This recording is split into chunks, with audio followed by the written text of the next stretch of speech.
I've got this pantry and it's just so full of stuff, and I can't even see what's in the back. So I grabbed this pallet from a construction site and it's really good shape. So I'm going to start cutting with my skill saw down the edge of each side of the pallet, making sure to avoid the nails. Then I can stand it up on its end. On the backside, just gently tap to get all the boards out.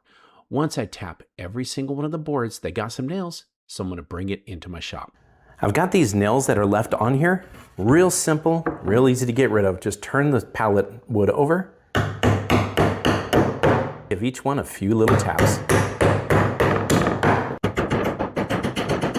Next, I can use the back of my hammer, the claw, and pull all those nails out.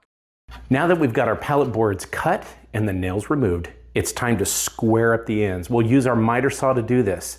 By cutting one end, we're going to get a nice 90-degree angle. We will then measure across the board 24 inches. That's the max width of our drawer. Once we got multiple of these cut to 24 inches, we can start forming the base of the drawer. And then I'm going to use my brad nailer to go back and forth and secure the bottom of the drawer to these runners. It's going to give it some strength. And once I get that all secured, then it's time to start thinking about putting the sides on. The sides are made from the same pallet boards. Once I get 3 sides all squared up, I can then put the bottom on and use the brad nailer to secure it. Once I do that, then it's last but not least, put the face of the drawer on.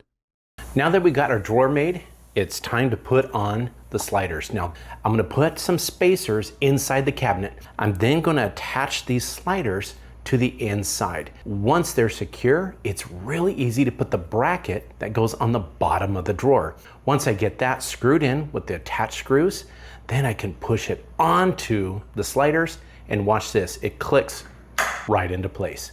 Okay, now that it's installed, moment of truth. Look at that. Oh, it's perfect. I love the soft close on this. Watch. Okay, here it is. These cool brackets hold 75 pounds. Look at that.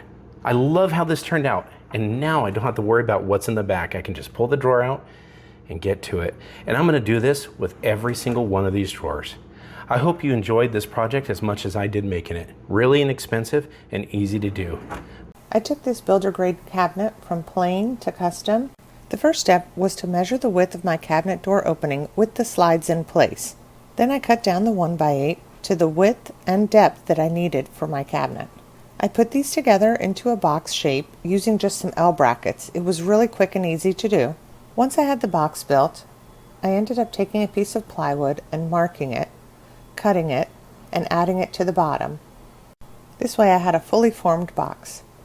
After that, I removed the cabinet door and got rid of the hinges and hardware that were there.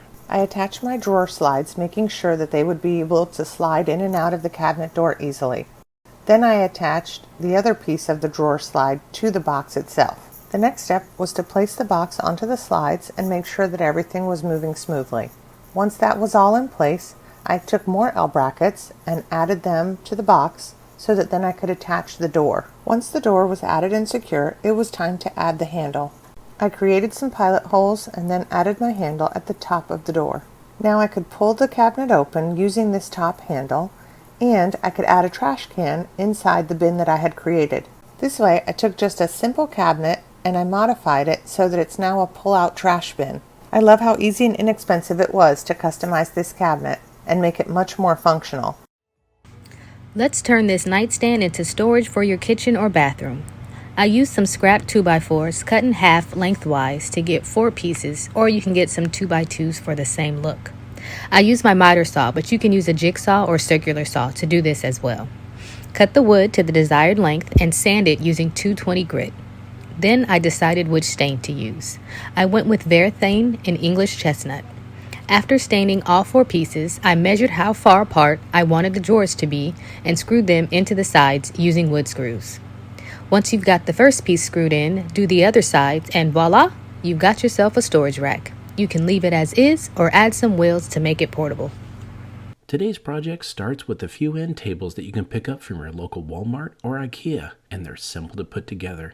Just turn the end table upside down and screw those legs right in. It's very sturdy and very strong once you get it done. But what we need to do is put a wheel on the bottom to make this table mobile. So we got to get a drill bit. Get one that's the correct size, and you will drill at the bottom of the leg. What we need to do is drill all 4 legs just once right in the center. Just go ahead and get that through and clean it up. But the problem is we can't just stick those threaded wheels in there. So get a nut that will fit on the end of those threads, and we've got to glue it to the bottom of the leg. But we want to make sure we add a washer to give it some strength. So I grabbed a wood dowel, just enough where the nut sticks right on it, and then I will grab the washer and stick that in there. What that does is allows both of those to stay together, allows them to glue. Stick it in the back of a piece of styrofoam, and you're going to do this for 4 different pairs. Once you get all of those in, they're going to hold up nice and easy. Now the next thing we need to do is we're going to use a 2-part epoxy. Mix only enough that you need at a time. You're going to use this whole container on this project. When you mix it together, it doesn't take more than about a minute, and you want to get it to a milky clear color. Now this is a little different than normal gluing. This epoxy is very strong once it dries, and it holds up in about 5 to 10 minutes. We're going to take the epoxy and put it around the edge of the bolt next to the washer. We don't want to get any on the threads. I know this seems a little different, but trust me, this is going to be very strong once it's done, and you're going to do it to all 4 of these. But while that's drying, let's mix up some more epoxy, and on the bottom of our table, turn it on its side, and we've got to glue a piece of strip of wood on the bottom. This is going to help put the bottom shelf on. Put the wood on, you can use some tape to hold it down, but just set it there, and once it dries in about 10 minutes, it's super strong. Once that epoxy gets mixed up again, go ahead and just put some around the hole on the bottom of the leg, and we're going to take that little invention we did with the washer and the nut and stick it right on there. Make sure it gets nice and secure. In about 10 minutes, it's going to set up. That allows us now to screw the wheel into the bottom of the leg. The great thing about that is it's adjustable. You can screw it in and out to keep it from wobbling.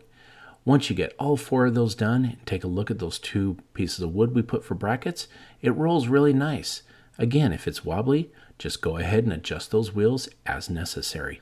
Again, it's time to mix up some more epoxy. We've got to join these 2 tables together. Promise you that's great because we don't need a lot of screws or nails for this project. Just a bunch of epoxy glue. Once you get it all on there on all 4 corners, go ahead and stick the other table right on top.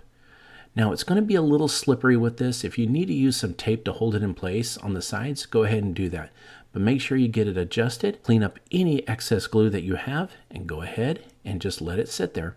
Once it dries up in about 20 minutes, it's super strong and it's time to paint it. I went ahead with the gray color to help match the decor around our house. This first coat is basically just a base coat. It's not going to look the best, but once you get on there and you do the second coat, it's going to look really good. Now it's time for that bottom. Look at that color on the paint. It looks really good.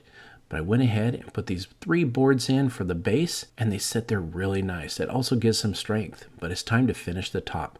I don't want to paint. I want to use some contact paper.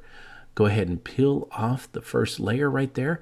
Set it right on the edge, and you're going to put it in. Now, if you got a little plastic squeegee, use that to get any of the wrinkles or air bubbles out. Just go slow on this. The better you do, the better it's going to look. Now, if you get some wrinkles, don't worry. Take the squeegee, work towards you on this. That's going to get all those air bubbles and all those wrinkles out. Once you get it laid over, put the excess over the top, and that's not a problem. We'll just take a razor blade, put it right up against the edge, and cut it right off. The sharper the blade, the better it is. Now, guess what? It's time to set this up. Look at that beautiful DIY kitchen island. It just turned out great. And the best part about it is it can be wheeled around. Paint turned out great, and I'll tell you what, my wife absolutely loved it and get a lot of our stuff off our countertop. I hope this inspired you to build your own kitchen island DIY. Thank you for watching Home Talk, and we'll see you next time.